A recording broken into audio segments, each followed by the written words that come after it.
Posibleng madamay ang Pilipinas kapag nagkaroon ng giyera ang China at saka ang Taiwan. No, sinabi na dati ni PBBM yan doon sa isang interview niya sa India. Ngayon, inulit niya ulit etong pahayag na to at iginiit ni PBBM na posible nga talagang madamay ang Pilipinas sa pagitan ng China at Taiwan kung sakaling magkakaroon ito ng giyera. Pero ang sabing ganon ni PBBM ay hindi daw makikialam ang Pilipinas sa issue. No, pag-usapan natin to mga tol. Muling inihayag ni Pangulong Ferdinand Marcos Jr. na hindi maiiwasang madamay ang Pilipinas sa anumang mangyayaring gulo sa Taiwan. Ito ang ipinaliwanag ng Pangulo ng tanungin ukol sa posisyon nito sakaling magkaroon ng giyera sa nasabing bansa. Ayon kay Pangulong Marcos, napakalapit ng Pilipinas sa Taiwan bukod pa sa libu-libong mga Pilipino ang naninirahan at nagtatrabaho doon. Kung alam niyo yung nangyayari diba sa Middle East, yung mga malalapit na bansa, bagamat ayaw nilang makisali, is nadadamay pa rin sila sa mga drone attack, nadadamay pa rin sila sa mga ballistic missile attack kasi nga meron silang mga US bases doon.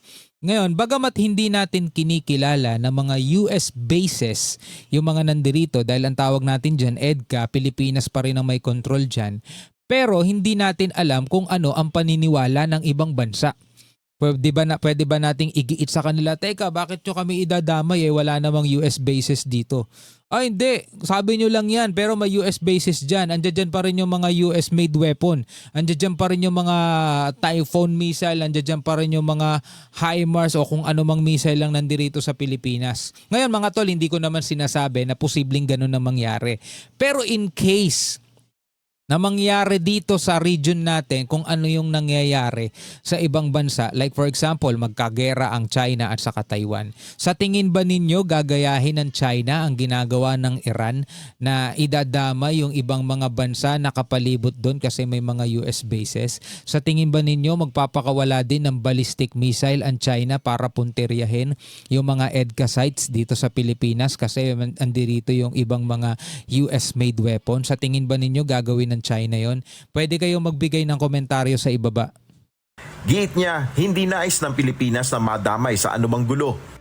In the Philippines, we do not have a choice because Taiwan is so close to the Philippines and we have almost 200,000 Filipino nationals who living and working in Taiwan.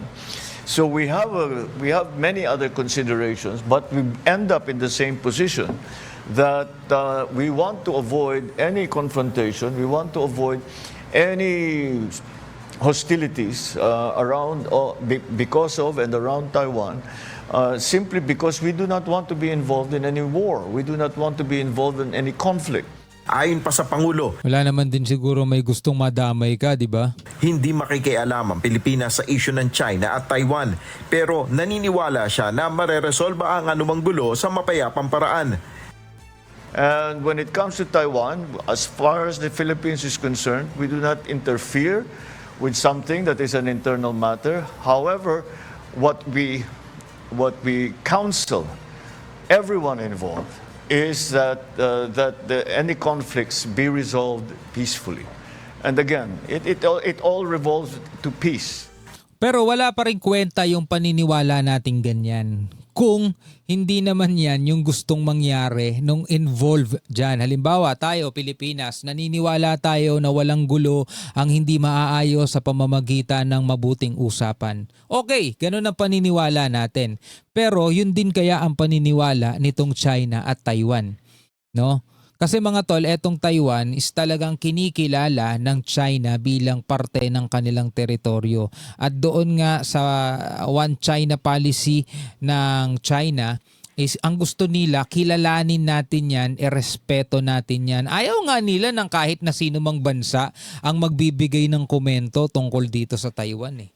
Diba? Kung paano nila gustong resolbahin yan mga tol, gusto nila own way nila. Ayaw nila magbigay o ayaw nilang makialamang kahit na sino mang bansa o magbigay man lang ng opinyon, nagagalit sila doon mga tol.